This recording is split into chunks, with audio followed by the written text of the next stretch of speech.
Hello, Els. Hello, Paula. Wonderful to see you. Yeah, you too. You too. Today we're going to be discussing Principle 10. We can focus on the whole of life rather than the fragments. And Els, in your book, you have the message of Principle 10. Three key points are identifying and identification is the ego's hobby and it fuels fragmentation. Another one is don't make anything special. Identifications with feelings, emotions, desires, actions, and ideas separate and fragmentize. And the third one, now is the shortcut to a life as whole. So I just want to go back to that first one, Els. Identifying and identification is the ego's hobby and it fuels fragmentation. How do you realize when you're slipping into a fragmented or judgmental mindset? And what happens to, or what helps to shift you back to wholeness and inner freedom? Well, when you feel pain or suffering, or when you feel angry or sad or whatever emotion, you can be sure that you have identified. Whenever you feel it, I took an identification. I took the identification of someone or somewhat that has been hurt or that has been not judged in the right way, of that has not been seen or not been heard or whatever. So that brings suffering and pain right away. Because when you don't identify, you are just the one who just is seeing what's going on, and not going on in the sense of I judge it, but you are just somebody who is looking at the play as if Yeah. you are in the theater or in the circus or whatever. Yeah. Yes. You don't identify with anything. Yeah. Just focus on that one thing. Yeah. Yeah, you are not focusing on that one thing.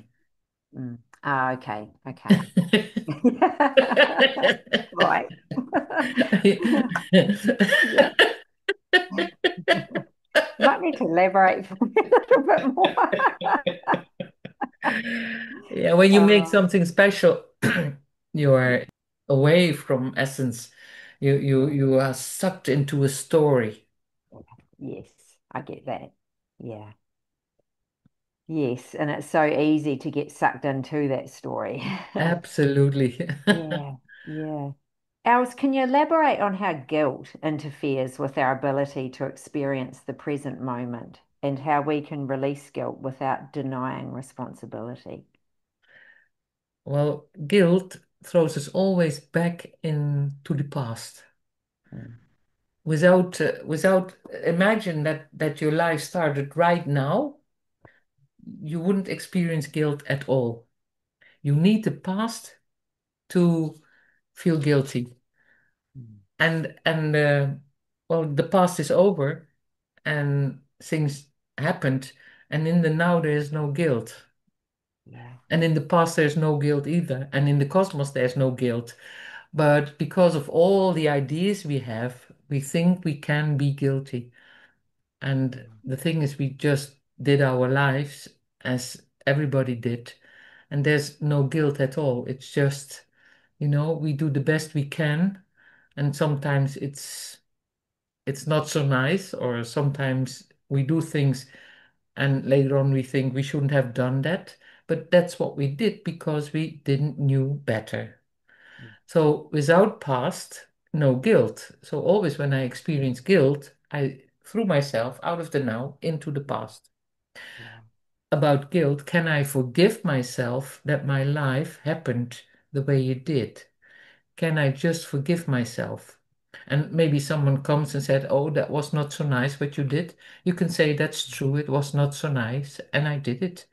And that's it. And I have to live with it. And you have to live with it and everybody has to live with it who it concerns. And Yes. it's what happened. So I have to live with what everybody did, when it concerned me. So we all have to live with what happened. Yeah, yeah. But learning to forgive brings you back to the present. Yes, Yes. the willingness to forgive. I don't know, I wouldn't call it learning Yeah. because it's the willingness to forgive. And of course, in essence, there's nothing to forgive, but the willingness to be open to, well, I'm ready to overlook. I'm ready to realize that the past is over, that it has gone, that it is Mm. fulfilled. My life has been fulfilled up till now. So I survived it. It's fulfilled. Let's go on. Yes. Yes. Yeah. Els, you have an exercise in your book, and it helps me to learn that I say let them. Let them do what they want and let me let go of the meaningless thoughts about it. So I'm using that let them theory there. Um, in the exercise, you ask, which event or person totally attracts your attention? Who or what do you lose sight of as a result? What does it cost you as a result? And you get us just to notice it. You don't have to judge it. You don't have to change anything. Just be aware of it. Based on this, you may decide to do things differently. Whatever you do, remind yourself there is no guilt. And I just found this exercise is a really powerful way to help to not make anything special. Yes. And so my question there is, what was your own journey in learning to let go of making things special or fragmenting? And has it changed your relationships with perhaps certain people in your life? When I had enough of suffering, for whatever reason, whatever idea, is there a willingness to take back judgments? And when I think that a judgment is true, it's difficult to take it back because when I think it's true, I just want to put it on someone or something. But the willingness to give to answer the question, can I absolutely know that my judgment is true? And then always find to no, I cannot. So that brought me the insight that I never had a thought that is from what I can say that it is absolutely true. There's, I never found a thought that is true. I just never found it. So that's lovely in daily life because I talk and I say things and I judge, but always when I hear myself talking and when I say, oh, that's nice or that's horrible or whatever, at the same time, I realize it's nonsense.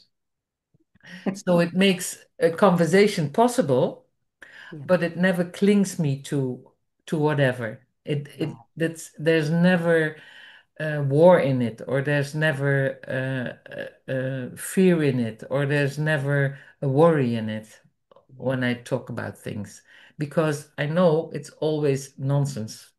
Yeah, So yeah, that's what it brought me. I didn't want to suffer anymore. I didn't want to feel pain about things. I just didn't want it anymore. It was yeah. ready to go Did it, behind it me. must have taken a lot of practice because I can imagine some people listening to this would probably think, wow, how can nothing I'm thinking be not true? Well, it takes some Yeah. practice, yeah.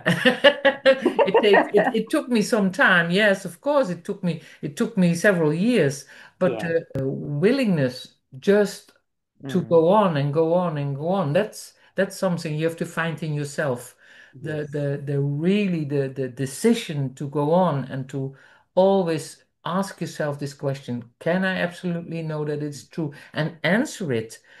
And Yes. when I find the no, I know there was a moment I thought, well, I never found a yes, so I know Mm. that everything is nonsense. Mm. Mm. Yeah.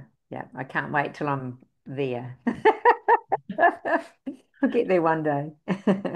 Yeah, but it's that willingness that's the key too, and that's the good thing, yeah, yeah, That's the key. That's the longing to be free. And there yes, you find the yes, willingness to do the practice, to yeah, really experience what you are in essence. yes, yeah, It's yeah, not that you get a gift that you have to earn. No, you mm, are already that. You are already free, but your thoughts make it impossible to experience it. When you have judgment, you lose the experience of being free. yes, yeah, yeah. And like this principle says, you focus on the fragments, Yes, don't you? yes, Yeah, yeah, absolutely. yeah. Els, how can we begin to identify and dismantle these inherited family patterns that reinforce fragmentation and limit our sense of freedom? I noted that in your book, and yeah, I think So yeah, well, you can see mostly it is what where are you irritated about what your parents do, and then when you have a real honest look, you see you do it yourself, and then you find your family pattern. My mother does it, I do it, yeah, and well, it's always the same. It's taking back all judgments, stop projecting things, and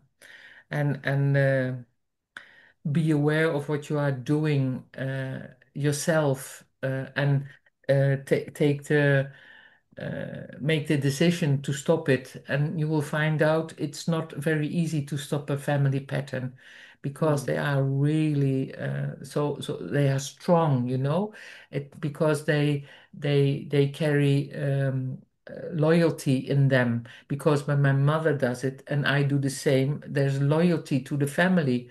And then when I decide not to stay in the pattern, I break the loyalty into the family, but I free myself. And in a way, and that's funny, I free in the backwards my family also, my mother, my grandmother, and so on. yes, That's yeah, a funny yeah, thing to experience. yes. And I free the people, the children who come Further after me. generations, yeah. So it's like When an intergenerational healing in a Yes, way. Yeah, yeah, absolutely. yeah, That's mm, amazing. But somebody has to stand up and to say, okay, I stop here. enough. Yeah, This is the yes, end of it in yeah, me. And mm, everybody feel free, but it's the end in me. Yeah. yeah, yes, yeah. Oh, that's really interesting. Um, just thinking of these things that we zoom in on, and it could be an annoying behavior that someone has that just it's so hard not to fragment and see their wholeness. Yeah, how do you shift your thinking? You've probably already explained this, Els. I think you have, but it's yeah, just shifting that thinking from the zooming in on the little things to seeing life as a whole. Um, Yes, you really need the wish to be happy instead of to be right. mhm. And when you haven't made that decision on all points, because there's no exception, when you make one exception, you miss it. You have to be willing not to want to be right Yeah. for nothing. Mm, yeah. And it's quite, for some people, it's quite, not only for some people, I think for everybody, it's quite a thing, to put everything on the table. Yeah. And just to go for happiness. And Mm. well, sometimes we take some steps in it and then we fall back, and we take some steps and we fall back. And that's okay, it's okay. Yes. We Yes. can't go any faster than we go because sometimes it's maybe too painful or we are too scared Mm. to offer it all right away. Yes. Yes. But when the suffering is too much, there we can find the willingness. And sometimes we have such a hard-headedness that we are not willing to offer it now. And that's okay also. Yeah. And Yes. it is Yeah. in eternity, it doesn't Um, make any difference. But now it makes a difference. so yeah. true. Yeah, I was wondering, because I sometimes I think of endings and new beginnings, but like nature, like life, life is, life is cyclic and like nature is, and so change is inevitable, and welcoming change is healthy. Yeah, just my question there is, how do you stay grounded in trust when facing unexpected or painful endings? Yeah, well, I would turn it around. When you are grounded, you will find yourself staying in trust. When you are grounded, you find yourself Yeah. staying in trust.